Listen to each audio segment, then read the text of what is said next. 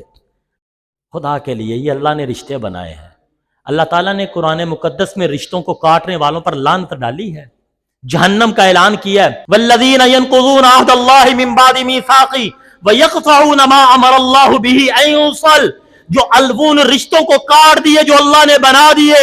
اللہ نے خالہ کا، بھانجے کا، پھوپھی کا، بھتیجے کا، چچا کا، بھتیجے کا، ماموں کا، بھانجے کا یہ رشتہ بنا دیا، اس نے کاٹ دیا، تعلق داری ختم کر لی۔ اولئک لہم اللعنہ، یہ اتنے برے ہیں ان کے اوپر اللہ کی رحمت نہیں ہوگی، اللہ کی لعنت ہوگی۔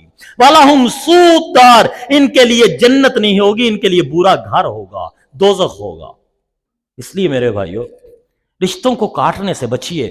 آپ کے ساتھ کوئی زیادتی کر جائے پھر بھی اس کے ساتھ اچھا سلوک ہے۔ عبداللہ بن مسعود رضی اللہ عنہ کہنے لگے، یا رسول اللہ میرے کچھ رشتہ دار ہیں، وہ میرے ساتھ برائی کا معاملہ کرتے ہیں، میں ان کے ساتھ اچھائی کا معاملہ کرتا ہوں۔ آپ نے فرمایا کرتے جاؤ، اس لیے نہیں اچھائی کا معاملہ کرنا کہ وہ میرے ساتھ اچھائی کا معاملہ کرنا ہے، میرا اپنا عمل ہے، ان کا اپنا۔ تو نیت کرتے ہیں آج۔ اگلی بات یہ ہے، رشتوں کو ملنے کا مطلب یہ ہے دل کے اندر محبت ہو اور خیر خواہی ہو۔ میرے ایک دوست ہیں، وہ ہم کہتے ہیں کہ ہمارے معاشرے کے اندر ایک خوبی ہے، کہتے ہیں یا پیری پہندے نہیں یا گلے پہندے، درمیان میں بھی رہ سکتے ہیں ہم بھائیو، لڑائی بھی نہ کریں اور بہتا کسی کو سر پہ بھی نہ چڑھائیں، اس کے ساتھ بھی رہ سکتے ہیں۔ تو قطع تعلقی کرنے والا بھی جنت میں اس کی بخشش بھی نہیں ہوگی۔ تیسرا، مصارم، دل میں کینہ رکھنا۔ جو لوگ دلوں میں کینہ رکھتے ہیں، بغض رکھتے ہیں، وہ بھی جنت میں نہیں جائیں گے، ان کے لیے بھی رمضان بخشش کا ذریعہ نہیں۔ رکھ روزے لو، رکھوا لو، 1,000 کا دسترخوان لگا لو، لیکن اگر دل میں کینہ اپنے محلے دار کے لیے، اپنے رشتہ دار کے لیے، اپنے عزیز و اقارب کے لیے ہے تو یہ اعمال قبول۔ بغض ہے دل میں، نفرت ہے دل میں، حسد ہے دل میں، عمل قبول نہیں ہوگا، بخشش نہیں ہوگی۔ مجھے اور آپ کو اپنے سینوں کو دیکھنا ہے، ہمارے سینوں میں کوئی کینہ تو نہیں ہے۔ کمائی اس نے کی، وہ حلال کی حرام کی۔ گھر اس نے بنایا، حلال کی کمائی سے بنایا، حرام کی کمائی سے بنایا۔ گاڑی اس نے خریدی، حلال کی کمائی سے خریدی یا حرام کی کمائی سے خریدی۔ اسی کلیاں بہ کے تھڑیاں دے بہ کے بڑیاں گڈیاں، حرام دی کمائی، اسی سڑ مرنے ہیں بے۔ وہ اس کا فعل ہے، مجھے اجازت نہیں ہے، حساب میں نے لینا ہے، اللہ نے لینا ہے، اللہ نے لینا ہے۔ تو یہ کہنا وہ اینجے پھر ساڈا بندہ ہے، یہ تو کلام لا یعنی، اور لا یعنی کلام بھی حرام ہے۔ یہ غیبت ہے، غیبت بھی حرام ہے۔ یہ بدگمانی ہے، بدگمانی بھی حرام ہے۔ تحقیق کرے، کیا پتا اس کو کسی نے گفٹ کر دیا ہو، تحفہ دے دیا ہو، اس نے تھوڑے پیسے جوڑ کر کیا ہو۔ ہمیں کس نے حق دیا کہ ہم بڑے آج کل شاپر پر لے بھائی، آج کل ادھر اڑے آجے بھائی، یہ کیسی گفتگو کرتے ہیں ہم؟ یہ نہیں کریں جی، بچ جائیے اس سے، وگرنہ روزے قبول نہیں ہوں گے، تہجدیں قبول نہیں ہوں گی، یہ جمعے پڑھائے ہوئے قبول نہیں ہوں گے۔ اللہ کے نبی صلی اللہ علیہ وسلم نے فرمایا، رمضان میں سب کی بخشش، لیلۃ القدر میں سب کی بخشش، مگر 4 لوگوں کی نہیں ہوگی۔ پہلا شراب پینے والا، دوسرا والدین کا نافرمان، تیسرا رشتوں کو کاٹنے والا، اور چوتھا دل میں کینہ رکھنے والا۔ اللہ مجھے، آپ کو، ہر مسلمان کو ان 4 گناہوں سے بچنے کی، بلکہ ہر گناہ سے بچنے کی توفیق عطا فرمائے، والدین کی خدمت کرنے کی، ان کے ساتھ اچھا سلوک کرنے کی توفیق عطا فرمائے۔ میرے دوستو، والدین کا کتنا مقام ہے، والدین کا کتنا مقام ہے۔ میرا جی چاہتا ہے میں کر لوں بیان والدین کا مقام کے اوپر۔ میں آپ کو اپنے نبی کا عمل دکھاتا ہوں، سناتا ہوں۔ میرے نبی اپنے صحابہ میں بیٹھے ہوئے ہیں، قرآن سنا رہے ہیں، احادیث سنا رہے ہیں، اور سناتے سناتے اٹھ کھڑے ہوئے اور صحابہ کو چیرتے ہوئے آگے کو بڑھے۔ صحابہ پیچھے سے یوں دیکھنے لگے آقا کو کیا ہوا. دور سے ایک عورت آ رہی ہے. آپ صلی اللہ علیہ وسلم اس کے جا کے گلے لگے, ان کا ہاتھ پکڑا. وہ بوڑھی عورت ہے, ان کا ہاتھ پکڑا, ایک ہاتھ یوں پکڑا, ساتھ سینے کے ساتھ لگایا. چلتے ہوئے آ رہے ہیں اور آ کر آپ صلی اللہ علیہ وسلم نے چادر لی ہے, جسے کالی کملی کہتے ہو نا, کالی کملی والے. وہ کملی جو تھی, وہ جو چادر تھی وہ لی ہے. میرے نبی کے جسم پر لگنے والا, ایک دفعہ لگنے والا کپڑا جنت کے سارے ریشم سے قیمتی ہے, میرا ایمان ہے. تو وہ میرے نبی نے وہ اپنی چادر اتاری, اماں کے سر پر نہیں ڈالی, اماں بوڑھی کے سر پر نہیں ڈالی. آج ہم کسی کو بڑی عزت دے تو کیا کرتے ہیں, اپنی دستار اتار کر اس کو دیتے ہیں, اپنا رومال اس کے کندھے پر, یہی کرتے ہیں نا جی. پنجابی میں کہتے ہیں یہ دوویں بھرا بنے نے کی انہاں چادراں بٹائیاں نے, انہاں نے رومال بٹائے نے. پہلے کچھ تھی چیزیں, ہوں تو ختم ہو گئیاں, ہوں تو رہا ہی کچھ نہیں. ہوں تو ایک دوجے نال اسی موبائل ہی بٹانے ہیں, تو پھر ایک دوجے نے گولیاں مارنے ہیں. سمجھ لگ رہی ہے جی. پہلوں چادراں بٹاندے سن تے ایک دوجے تے جان دیندے سن. ہوں موبائل بٹا کے ایک دوجے دی جان لینے ہیں, ایک دوجے دی عزت لینے ہیں. ہم تو ماشاءاللہ ترقی یافتہ لوگ ہو گئے. اللہ ہم سب کو معاف کر دے, اللہ ہمیں اچھا انسان بنا دے. تو میرے بھائیوں, میرے نبی نے وہ چادر اتاری, میرے محمد کے جسم سے لکھنے والی چادر. کہیے صلی اللہ علیہ وسلم. اللہ اپنے نبی پر اپنی شان کے مطابق رحمتیں بھیج. اے اللہ اپنے نبی پر اپنے علم کے مطابق, اپنے خزانوں کے مطابق, اپنے فضل کے مطابق, اپنی بزرگی کے مطابق, اپنے کرم کے مطابق ہمارے آقا پر رحمتیں اور درود نازل فرما صلی اللہ علیہ وسلم. آقا نے چادر اتاری, ماں کے کندھے پر نہیں ڈالی, ماں کے سر پر نہیں ڈالی. میرے نبی نے چادر اتار کر بچھائی اور ماں کو اوپر بٹھایا. صحابہ کہنے لگے یا رسول اللہ یہ کون خوش نصیب ہے جس کے لیے چادر بچھی. میرے آقا کہنے لگے یہ میری ماں ہے. صحابہ حیران ہوئے, ماں تو 6 سال کی عمر میں وفات پا چکی ہے. پھر آپ نے جب صحابہ کے لہجے کو دیکھا, دل میں سوال پیدا ہو رہا ہے, چہروں کو دیکھا کہ پریشان ہے, کہا یہ میری ماں ہے جس نے مجھے دودھ پلایا, جس نے مجھے, میں آگے پڑھتا ہوں, اس ماں نے دودھ مفت میں نہیں پلایا تھا, اس ماں نے دودھ پیسے لے کر پلایا تھا. جس ماں نے دودھ پیسے لے کر پلایا, محمد کی چادر اس کے قدموں پر, محمد کی چادر پر وہ بیٹھے. جس ماں نے 9 ماہ مجھے پیٹ میں رکھا, جس ماں نے مجھے جنا, اور جننے کی تکلیف میرے نبی نے کہا پیدل چلا, بوڑھی ماں ہے, معذور ہے, بیمار ہے, کندھے پر بٹھایا, حج کروایا, خدمت کی. جس دن پیدا ہوا تھا اس دن جو ماں کو تکلیف ہوئی تھی اس کا بدلہ بھی نہیں ہوا, البتہ کام اچھا کیا. اس ماں کا کیا مقام ہوگا. اور وہ مائیں آج ہمارے لیے روتی ہیں, مصلے بچھا کر روتی ہیں. کیا روتی ہیں؟ یا اللہ میرا پتر من بلا لے کرے, میں بیٹھی ہونی ہوں چپ کر کے کتے ٹوٹ جاندہ ہے. یا اللہ میرا بیٹا مجھ سے باتیں کیا کرے, وہ مصلے پہ بیٹھ کے اللہ کے ذریعے رو رہی ہے. یا اللہ میرا بیٹا غصے نال میرے نال گل نہ کرے. یا اللہ میرے پتر نو حوصلہ دے دے, میرے نال لڑائی نہ کرے. شرم نہیں آتی ہمیں؟ اور ادھر میرے آقا کیا سکھا گئے ہمیں, اور ہم کیا ہیں. اللہ ہم سب کو اپنی حرکتوں پر نظر ثانی کرنے کی, عادتوں پر نظر ثانی کرنے کی, اپنے آپ کو غلط کہنے کی توفیق نصیب فرمائے. اللہ مجھے اور آپ کو, ہر مسلمان کو وہ خوبیاں عطا فرمائے جس سے اللہ راضی ہوں, اور اللہ ہر اس عمل سے بچائے جس سے اللہ ناراض ہوتے ہیں. سبحان اللہ و بحمدہ, سبحان اللہ العظیم.